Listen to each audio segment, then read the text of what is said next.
Hello and welcome to the newsroom. I am Joel Chejim and these are the headlines we're tracking at the moment. The Kano State Anti-Corruption and Public Complaints Commission says it has filed fresh charges of corruption and maladministration against a former governor of the state, Abdullahi Ganduje. Chairman of the Anti-Graft Commission, Muhuyi Magaji, insisted that the court ruled that money laundering was a federal offense, but the commission has the right to probe alleged corruption and maladministration by the Ganduje administration. And families and friends of the traditional ruler of Ewo Kingdom in Delta State, Clement Ikolo, are said to be in the dark about his whereabouts for about a month since he was detained by the Nigerian military. A statement by the secretary of the Ewu Urobo Traditional Council of Chiefs, Abizo Henry, explained that despite efforts by the monarch's lawyer to have the family members have access to him, it was not granted. And still in Delta State, the government says it has prohibited journeys on its water bodies for actors to carry out their creative talents without putting on life jackets and ensuring other safety measures. This is contained in a message made available to newsmen in Asaba on Monday by the State Commissioner for Culture and Tourism, Nnamdi Ije, who condoled with the families of those who lost their lives in the ill-fated boat mishap on the River Niger last week.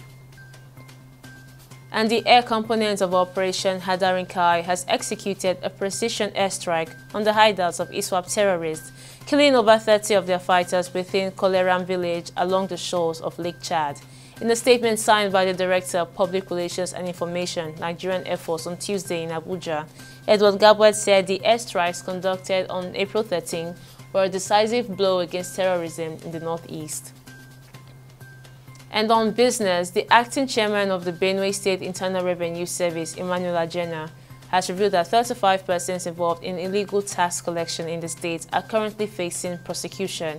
Ajena announced that the agency has set an ambitious target to generate over 16 billion naira in revenue for the year 2024, following the successful surpassing of its 14 billion naira target in 2023. Speaking to journalists on Monday, Ajena expressed concern over the activities of illegal tax collectors in the state, saying that many of them are supported by influential personalities. And on the foreign scene, Israel launched a diplomatic offensive against Iran on Tuesday, calling on 32 countries to impose sanctions against the Revolutionary Guards and their missile program. Late on Saturday, Iran carried out an unprecedented direct strike on Israel, using more than 300 drones, cruise missiles, and ballistic missiles in retaliation for a deadly April 1st airstrike on the Iranian consulate in Damascus. And finally on sport, former Test cricketer Michael Slater reportedly collapsed in an Australian court on Tuesday after being refused bail on more than a dozen charges, including some related to stalking. The 54-year-old had to be helped to his feet by court staff after falling to the floor when a Queensland magistrate turned down his bail application. The television commentator and former batsman is accused of domestic violence offences as well as common assault and unlawful stalking. And that's it on the newsroom at this hour. Join us again at the top of the hour for more stories. Bye for now.